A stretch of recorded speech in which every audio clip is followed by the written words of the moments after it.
Welcome to State Council of Educational Research and Training. बच्चों, पिछली class में हमने क्या पढ़ा था? एक हिंट देती हूँ। रामा रामा रामा, कुछ याद आया? हाँ बच्चों, हमने पढ़ी थी पिछले क्लास में एक स्टोरी जो फेबल्स एंड फोकटेल्स यूनिट 1 का चैप्टर नंबर 3 था, रामा टू द रेस्क्यू। और मैंने आपको बताया था पिछली क्लास में कि रेस्क्यू मतलब होता है बचाना। और उसमें हमने एक हस्बैंड और वाइफ की कहानी पढ़ी थी और कैसे उन लोगों ने एक इमेजिनरी काल्पनिक कहानी बनाकर रामा कोतवाल को बुलाया और चोर को घर से बाहर अरेस्ट करवाया, है ना? काफ़ी इंटरेस्टिंग स्टोरी थी और काफ़ी मज़ेदार भी थी और हमने काफ़ी फन एक्टिविटीज़ भी की थी। और मैंने आप लोगों को बोला भी था कि आप लोग क्लास में टीचर्स के साथ, अपने फ्रेंड्स के साथ रामा को थोड़ा स्लोली, मिडिल में मतलब थोड़ा बीच में, और थोड़ा लाउडली बोलना, ठीक है? और काफ़ी इंटरेस्टिंग स्टोरी थी। और आज उसी स्टोरी को हम आगे बढ़ाएंगे, उसके एक्सरसाइजेस देखेंगे। और पता है स्टोरी जितना फन था ना, जितना मज़ेदार था, एक्चुअली मैं बता रही हूँ एक्सरसाइजेस भी उतने ही मज़ेदार हैं और आपको बहुत मज़ा आएगा। जैसे आपको कहानी सुनने में मज़ा आया था, एक्सरसाइज करने में भी मज़ा आएगा। तो चलिए चलते हैं और एक्सरसाइजेस की ओर और देखते हैं क्या क्या फन एक्सरसाइजेस और हैं। Walk in pairs to match the words in column A with the meaning in column B. Check your answers by sharing them with your teacher and classmate. बच्चों, आपको जैसा दिख रहा होगा, दो कॉलम है, कॉलम A और कॉलम B। और कॉलम A में कुछ वर्ड्स हैं और कॉलम B में जो मीनिंग्स है वो हैं। लेकिन वर्ड के बगल में जो मीनिंग है ना, वो उसका सही मीनिंग नहीं है, मीनिंग्स में ऊपर नीचे हुआ है। तो आपको क्या करना है, इसमें बहुत सारे ऐसे वर्ड्स हैं बाबू, बच्चों, जो मैंने आपको पिछली क्लास में बताया था, है ना? हम लोगों ने स्टोरी पढ़ा था और वर्ड्स देखे थे। तो हम लोग एक एक करके वर्ड्स देखेंगे और उस वर्ड्स के मीनिंग क्या है उससे हम लोग मैच करेंगे, ठीक है? तो हमारा जो पहला वर्ड है वो है वंडर। अब वंडर मतलब क्या होता है बच्चों? वंडर देखते हैं। A feeling of surprise, wonder, surprise, है ना? दूसरा वर्ड है यार्ड, है ना? यार्ड वर्ड मतलब क्या होता है? हमारे घर का बाहर का हिस्सा, आउटसाइड। तो इसमें क्या होगा देखते हैं। हाँ, an area outside a building. 2 का होगा सी। तीसरा वर्ड है बोलना, चैटरिंग, है ना? तो चैटर का क्या आंसर होगा देखते हैं। Talk for a long time about unimportant things. कभी कभी ऐसा होता है ना, हम एक ही चीजों को बार बार बोलते हैं जो जरूरी नहीं भी होता है, ठीक है? तो उसे हम चैटर कहते हैं। नेक्स्ट वर्ड है इंस्टेड। इंस्टेड। अब इंस्टेड मतलब क्या होता है? जब किसी जगह हम कुछ वाक्य को उपयोग करते हैं तो हम कहते हैं इंस्टेड। तो इसमें कौन सा वर्ड है जो इंस्टेड के मीनिंग को क्लैरिफाई करता है देखते हैं। हाँ, इंस्टेड मतलब इन प्लेस ऑफ समवन या समथिंग। किसी जगह पर हम जब कुछ चीज का उपयोग करते हैं तो हम उसको इंस्टेड शब्द से उपयोग करते हैं। अगला वर्ड है क्लोजली। किसी चीज को क्लोजली देखना, केयरफुली देखना, नजदीक से देखना। इसमें कौन से वर्ड हैं बच्चे जो बचे हुए हैं जिसमें क्लोजली फिट हो जाएगा देखते हैं आंसर। हाँ, 5 का होगा बी। अब सब तो मैच द फॉलोइंग हो गया है, बचा है लास्ट, परहैप्स। तो परहैप्स मतलब क्या होता है? काश, मे बी। तो आंसर क्या होगा? May be. तो ये था हमारा मैच द फॉलोइंग, जिसमें वर्ड्स थे और मीनिंग्स थे और उन दोनों को हमने मैच किया। इंटरेस्टिंग था ना? और देखते हैं और कौन से फन एक्सरसाइजेज हैं। बच्चों, fill in the boxes with suitable words as you read the story। जैसे हम लोगों ने कहानी पढ़ा है ना, कहानी में हमने पढ़ा कि कहानी में मेन कैरेक्टर बोले तो मुख्य किरदार कौन से थे, सेटिंग कहाँ था, कहाँ पे जो कहानी है वो बसा हुआ था, कहानी में जो मुख्य पात्र हैं, जो मुख्य कैरेक्टर है उसके अलावा कौन से पात्र हैं, और प्रॉब्लम। कोई भी कहानी होती है तो उसमें कुछ समस्या तो होगा ना, तो इस कहानी में प्रॉब्लम क्या था, समस्या क्या था, और फिर इस कहानी में जैसे हम लोग बढ़ते हैं आगे उसमें समाधान, सॉल्यूशन आते हैं, ठीक है? तो आपको 5 बॉक्सेस दिए गए हैं। एक बॉक्स में मेन कैरेक्टर्स, बोले तो मुख्य पात्र, कहानी के मुख्य किरदार, मेन हीरो, कैरेक्टर्स कौन कौन है, और उसके बाद सेटिंग, कहानी कहाँ पे सेट की गई है, और तीसरे बॉक्स में अदर कैरेक्टर्स, मेन कैरेक्टर को छोड़ के जो साइड कैरेक्टर होते हैं ना, उनके बारे में आपको उसमें डालना है। फिर कहानी में प्रॉब्लम क्या है, और फिर कहानी में जैसे हम लोग आगे बढ़ते हैं तो कहानी में सोल्यूशन क्या है, इन सारे बॉक्सेस में हमें डालना है। तो एक एक करके देखते हैं कि क्या होगा। और वैसे बच्चों, मुझे तो याद है कि आपको कहानी अच्छे से पता है, तो हम लोग धीरे धीरे एक एक बॉक्स को भरेंगे। स्टार्ट करते हैं मेन कैरेक्टर से। तो बच्चों, मेन कैरेक्टर कौन कौन थे? Man, wife and Rama. Husband wife थे और रामा, ये तीनों मेन कैरेक्टर है ना। रामा जो कोतवाल था, पुलिस था, और दो कपल, मेन मैन और वुमेन, है ना। तो इसका क्या होगा answer? Man, wife and Rama. ये हमारे स्टोरी के मेन कैरेक्टर हैं, बोले तो मुख्य किरदार। अब देखते हैं कहानी कहां सेट की गई है, कौन से प्लेस में। सेटिंग क्या है? विलेज। हमने पढ़ा था ना कि तमिलनाडु का एक विलेज है, वहां से कहानी सेट किया गया है। तो सेटिंग क्या है? इन अ विलेज। विलेज मतलब गांव। तीसरा है अदर कैरेक्टर्स। ये तो बहुत इजी है। मैन, वाइफ और रामा को छोड़कर एक कैरेक्टर है जो बहुत मजेदार है, जिसको बेवकूफ बनाया गया था। बताइए वो कौन सा अदर कैरेक्टर है? थीफ, बोले तो चोर, है ना। उसके बाद ये तीनों तो हमने देख लिया। अब कहानी में मेन प्रॉब्लम क्या है और उसका सोल्यूशन क्या है। तो प्रॉब्लम क्या था, चलिए देखते हैं। हाँ, the thief was trying to find out the location of the money to steal it. क्या था? जो चोर था वो कोशिश कर रहा था पैसा ढूंढने का, मनी ढूंढने का, लोकेशन कहाँ है ना। वो वही खोज रहा था क्योंकि उसे वो चोरी करना था। मेन तो चोरी पे ही स्टोरी है ना। तो प्रॉब्लम क्या है? वही कि जो चोर था वो आया और उसने पैसे खोजने के लिए चोरी की, तो उसे लोकेशन मिल ही नहीं रहा था। तो फिर सोल्यूशन क्या हुआ कहानी में, देखते हैं। The wife started calling out Rama, the village Kotwal's name. He heard his name and caught the thief. क्या किया? जो वाइफ है उसने रामा चिल्लाया, और ये चोर को तो नहीं पता था लेकिन रामा कोतवाल का भी नाम था। ये सुनते ही कोतवाल अंदर आया और यू आर अंडर अरेस्ट। कौन अरेस्ट? Thief under arrest. और ये था हमारा पूरा कहानी। Main characters, setting, other characters, problem और सोल्यूशन। आपको पता है बच्चों, किसी भी कहानी को आगे बढ़ाने के लिए, किसी भी कहानी के जो मुख्य, हम कहेंगे जो रूट्स होते हैं, जड़ होते हैं, जिससे आप भी अपनी कहानी बना सकते हो, उसमें ये मेन चीज होते हैं। एक होते हैं मेन कैरेक्टर्स, उसके बाद होते हैं सेटिंग, आप उस कहानी को कहाँ पे बेस कर रहे हो। तीसरा, आप साइड के कैरेक्टर्स दे सकते हो, एक प्रॉब्लम और एक इंटरेस्टिंग सा सोल्यूशन। तो आप भी ऐसा कुछ ट्राई कर सकते हो, अपनी एक स्टोरी बना सकते हो, है ना। है ना मजेदार। देखते हैं और कौन से फन एक्सरसाइजेस हैं। Let us think and reflect. अब जो क्वेश्चंस है उसमें हमें सोचना है, समझना है और उसके बाद आंसर करना है। ऐसे तो हमें सोचना है ही, लेकिन इसमें हम स्टोरी से जुड़े हुए अंदर के इनसाइड क्वेश्चंस करेंगे। ठीक है। Read the following lines and then answer the questions that follow. ये जो कुछ कुछ लाइंस हैं ये चैप्टर से लिए गए हैं। जैसे कि मैन बोलता है, what's the matter, what are you looking at. Wife कहती है, लिसन मैन। तो बच्चों, इसमें लाइंस है और लाइंस के बेसिस पे क्वेश्चंस। और ये लाइंस कहां से लिए गए हैं? ये आपके स्टोरी से लिए गए हैं।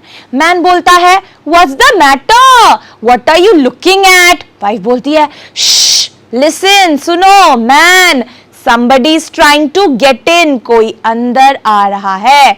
फिर वाइफ बोलती है, I think he has got in, वो अंदर आ चुका है। The noise has stopped, आवाज अब रुक गया है। ये लाइन हमने पढ़ी थी ना अपने स्टोरी में। अब इसी लाइन से जुड़ा हुआ कुछ क्वेश्चन है। तो पहला जो क्वेश्चन है बच्चों वो है, What makes the man say the first line। पहली लाइन कौन सी है? What's the matter?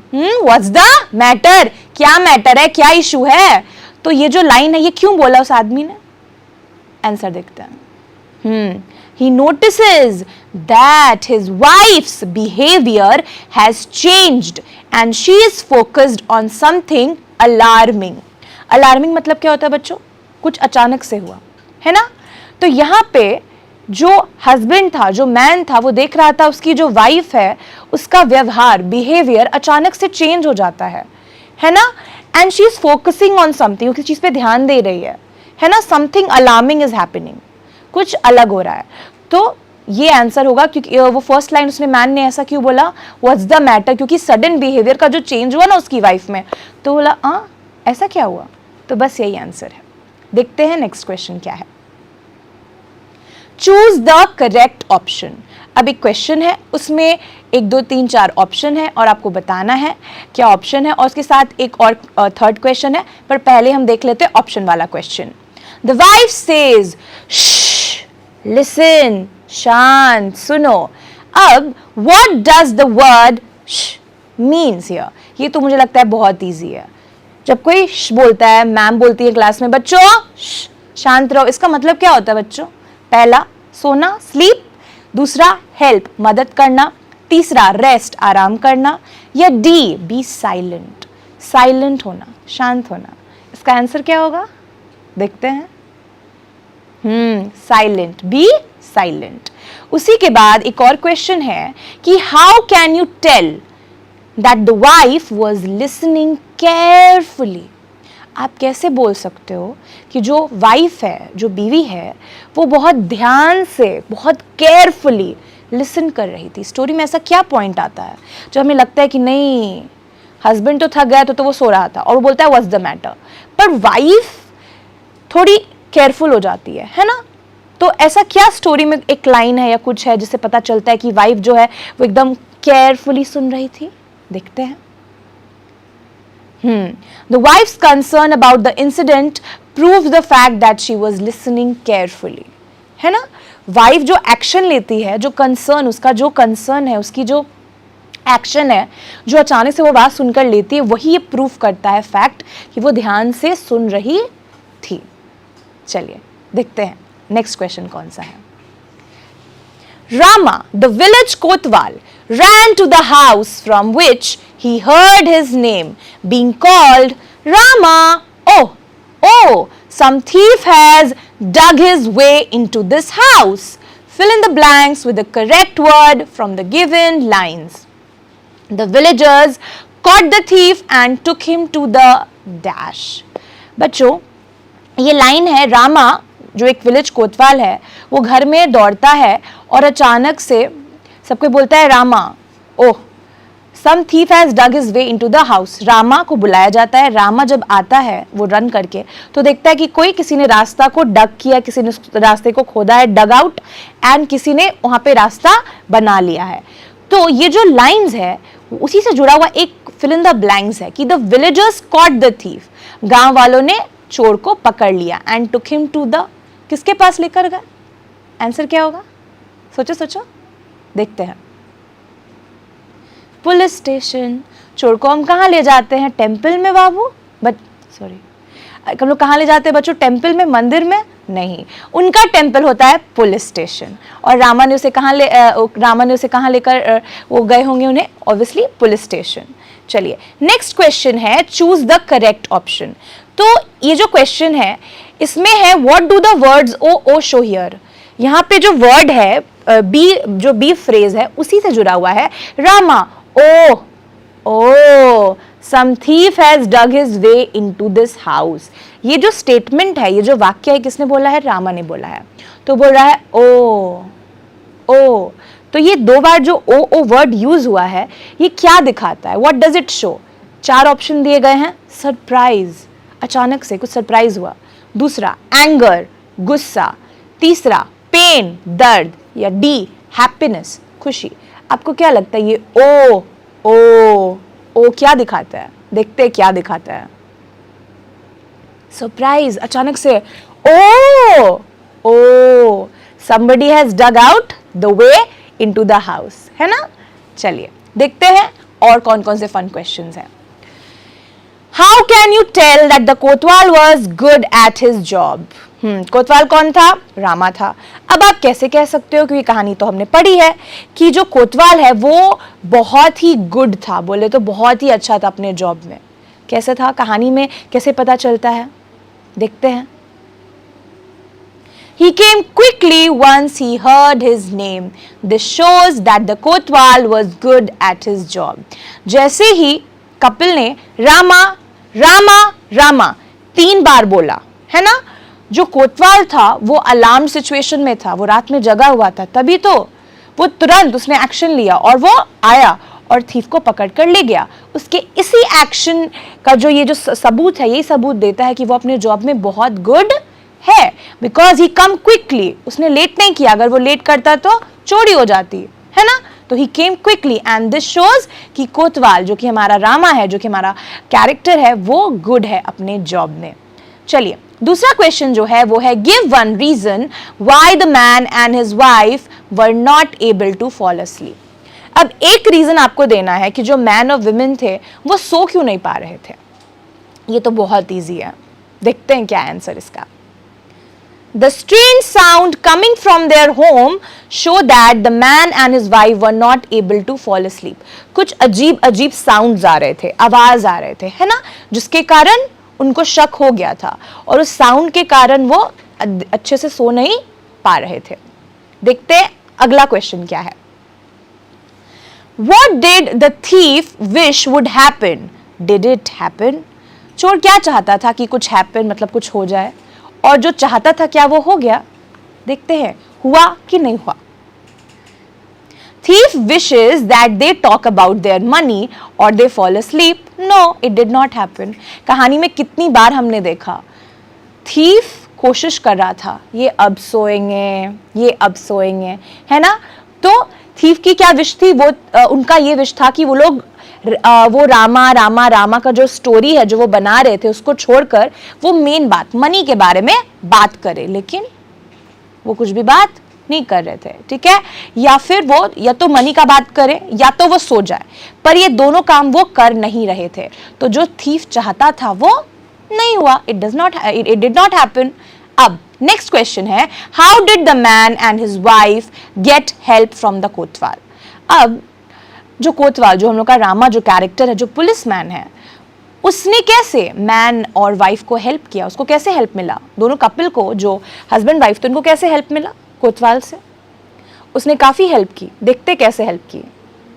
The man and his wife got help from the kotwal. कोतवाल कौन है यहाँ पे, Rama, because he heard his name being called when the thief was breaking in. Rama immediately, jaldi responded, ran to their house and apprehended the thief. उसे पकड़ लिया। तो जो मैन और वाइफ था वो रामा का नाम ले रहा था। रामा ने सुना, क्विकली एक्शन लिया और देखा कि कौन ब्रेक इन किया है घर में, किसने किया है, थीफ ने, ठीक है। और रामा ने जल्दी रिस्पॉन्ड किया, कोतवाल ने जल्दी रिस्पॉन्ड किया, घर गया और थीफ को पकड़ लिया। तो दिस वे, इस तरीके से कोतवाल ने मैन और वाइफ की हेल्प की। Let's see another question. Do you think cleverness can help us solve our problem? Why do you say so? ये मेरा फेवरेट क्वेश्चन है बच्चों। क्या आपको लगता है क्लेवरनेस, क्लेवरनेस मतलब होता है चतुराई, थोड़ी चालाकी। चालाकी जरूरी है कोई भी प्रॉब्लम को सॉल्व करने में? आपको क्या लगता है, जरूरी है कि नहीं है? क्योंकि इस कहानी में हमने देखा है बच्चों कि अगर वो लोग वो क्लेवरनेस मतलब वो जो चालाकी है वो अगर नहीं अपनाते, और इसके पिछले क्लास में जो हमने स्टोरी पढ़ी थी द रैवन एंड द फॉक्स, है ना, जिसमें फॉक्स बहुत क्लेवर था, बहुत चालाक था, है ना, तभी तो उसे वो मॉर्सल जो था, वो जो टुकड़ा था खाने का, वो मिल पाया था रैवन से, है ना। तो उस पोयम में भी क्लेवरनेस के बारे में हमने बात की थी ना कि चालाकी कितनी ज़रूरी है, ठीक है ना। और प्रॉब्लम कभी कभी ऐसी आ जाती है कि क्लेवरनेस सच में बहुत ज़रूरी हो जाती है, क्योंकि क्लेवरनेस एक बैड क्वालिटी, एक बुरा गुण नहीं है। क्लेवरनेस कभी कभी आपके प्रेजेंस ऑफ माइंड से जुड़ा हुआ होता है कि आप सिचुएशन में उस प्रेजेंट उस समय पे आप कितना अपने दिमाग का इस्तेमाल कर रहे हो। और कभी कभी इसी क्लेवरनेस के कारण हम कई बहुत ही डिफिकल्ट, बोले तो हार्ड सिचुएशन से आउट हो जाते हैं। तो देखते हैं कि इसका आंसर क्या है। यस, बिल्कुल सही, cleverness can help us solve problem. In the story, हमने स्टोरी में देखा, the husband, wife and Rama's alertness and quick thinking solved the problem of the thief breaking into the house. Cleverness involve being resourceful, observant and making wise decision which are often necessary to overcome challenges effectively. हमने story में तो देखा किस तरीके से cleverness ने मतलब चालाकी ने मदद की. ऑन स्पॉट तुरंत कहानी बनाया गया, उसको एक्टिंग किया गया और किसको बेवकूफ बनाया गया? रामा को या फिर थीफ को, है ना. और इससे प्रॉब्लम भी सॉल्व हुआ, तीनों अलर्ट थे तभी वो चीज हुई. लेकिन जो चालाकी है, चालाकी में क्या होता है, बहुत सारे और क्वालिटीज भी हैं और मैं चाहूंगी कि आप इस पर बिल्कुल ध्यान दो. क्लेवरनेस इन्वॉल्व बीइंग रिसोर्सफुल मतलब जो आपके पास मौजूद है रिसोर्स सामान उसके रिगार्डिंग. ऑब्जर्वेंट आपको ऑब्जर्व करना होगा, आपको ध्यान से देखना होगा. एंड मेकिंग वाइज डिसीजंस जैसे कि हमने स्टोरी में देखा. रिसोर्सफुल, अब वो क्या कर सकते थे? कॉल कर सकते थे, उनके पास मोबाइल था, चिल्ला सकते थे? नहीं. तो वो रिसोर्सफुल बने. वो क्या किए? उन्होंने अपने दिमाग का एक स्टोरी बनाया और उस स्टोरी को इतने अच्छे से एक्ट की कि ना चोर को शक हुआ और रामा तक जो बात पहुंचनी थी वो पहुंच भी गए. ठीक है. और वो ऐसा क्यों कर पाए? क्योंकि वो ऑब्जर्वेंट थे. ऑब्जर्वेंट मतलब क्योंकि वो ऑब्जर्व कर रहे थे, देख रहे थे चीजों को, है ना. एंड मेकिंग वाइज डिसीजन मतलब वाइज मतलब होता है बच्चों विवेक मतलब बुद्धि से क्या सही है क्या गलत है उसको ध्यान में रखते हुए स्टोरी को अच्छे से बनाया गया, उसको प्रेजेंट किया गया और चालाकी से इस जो सिचुएशन है उससे बचा गया. तो अगर कोई आपसे पूछे कि cleverness can help us solve our problems और क्या क्लेवरनेस एक बैड हैबिट है, मैं कहूँगी बच्चों क्लेवरनेस चालाकी कुछ हद तक नहीं, एक्चुअली एक ऐसा स्किल है जो कि आपको लाइफ में या किसी भी पार्ट ऑफ लाइफ में सिचुएशन को एक अलग तरीके से देखने में और सॉल्व करने में मदद करेगा, है ना. चलिए देखते हैं आगे क्या है. Let us learn. ठीक है. अब कुछ क्वेश्चंस हैं जिसमें हम कुछ चैप्टर के बेसिस पे कुछ ग्रामेटिकल चीजें देखेंगे. ठीक है. जैसे कि study the highlighted words in the following lines. आपको 3 लाइन दिख रहे होंगे, उसमें कुछ वर्ड्स हैं जिसे हाईलाइट किया गया है. जैसे कि I am feeling so sleepy, it's a thief, they are awake. The highlighted words given in the above sentences have one letter missing in each. हर वाक्य में, हर सेंटेंस में I am, पर am का स्पेलिंग क्या होता है? am होता है ना, तो यहाँ पे a मिसिंग है. It is a thief, तो I मिसिंग है. They are awake, है ना, तो a मिसिंग है. तो इसमें एक एक लेटर तीनों वर्ड्स में मिसिंग है ना. तो ये जो मिसिंग वर्ड है ये मिसिंग क्यों है? ये आप अपने क्लास में अपने फ्रेंड से पूछना, अपने टीचर से पूछना. और अब हम आगे जानेंगे बहुत अच्छे से कि ये जो वर्ड्स है ये है क्या और ये मिसिंग क्यों है, ये गायब क्यों है वहां से. एक्चुअली पता है बच्चों, वो जो मिसिंग लेटर है ना उन्हें हम इंग्लिश में एपोस्ट्रोफ कहते हैं, है ना. एपोस्ट्रोफ हम एक मार्क देते हैं, आप देख रहे होगे उन वर्ड्स में आई एम के बीच में वो एपोस्ट्रोफ है जो ये बताता है कि वहां पे एक जो लेटर है वो मिसिंग है. ठीक है. तो जो मिसिंग लेटर है उसको हम सेंटेंस में उस पर्टिकुलर वर्ड में एपोस्ट्रोफ मार्क से डिनोट करते हैं, मतलब उसमें दिखाते हैं. देखते हैं ये और क्या होता है. चलिए, व्हाट इज एन एपोस्ट्रोफ. ठीक है. एक चीज तो हमको समझ में आ गई कि उसका मार्क्स क्या होगा, कॉमा ऊपर वाला, है ना. तो apostrophe is a small punctuation mark used in English. अब पंक्चुएशन मार्क्स क्या होते हैं? पंक्चुएशन मार्क्स हम जब इंग्लिश में लिखते हैं तो हमने फुल स्टॉप का इस्तेमाल किया हुआ है. क्वेश्चन मार्क जब हम कुछ पूछते हैं तो हम लोग क्वेश्चन मार्क का इस्तेमाल करते हैं. तो ये भी एक पंक्चुएशन मार्क है. ठीक है. एक साइन है जो हम लोग हम लोग अपने सेंटेंस जब हम लोग बनाते हैं तो हम लोग यूज करते हैं. उसका नाम क्या है? एपोस्ट्रोफ. क्या है? एपोस्ट्रोफ. तो एपोस्ट्रोफ क्या है? एक पंक्चुएशन, छोटा पंक्चुएशन मार्क है. और इसको हम यूज क्यों करते हैं? Why we use an apostrophe. इसके भी कुछ कारण है, वो भी देखते हैं. We mainly use an apostrophe for 2 reason. 2 कारण है. पहला है टू शो पोसेशन. ठीक है. पोसेशन मतलब क्या होता है? Something belongs to someone. It tells us that something belongs to someone. जैसे कि कोई पेन है, ठीक है, तो दिस इज राम्स पेन और दिस इज रामाज पेन. तो RAMA करके मैं पोलिस्टॉफी S लगा दूं तो दिस इज रामास पेन हो जाएगा, है ना। तो बिलोंग, ये कोई पर्टिकुलर चीज है जो किसी को बिलोंग करे, मतलब वो किसी की है, और वो जो चीज किसी की है उसको दिखाने के लिए हम सेंटेंस में, वाक्य में फिलोस्टॉफी, वो पंक्चुएशन मार्क का एज एन एपोस्ट्रोफ यूज कर रहे हैं।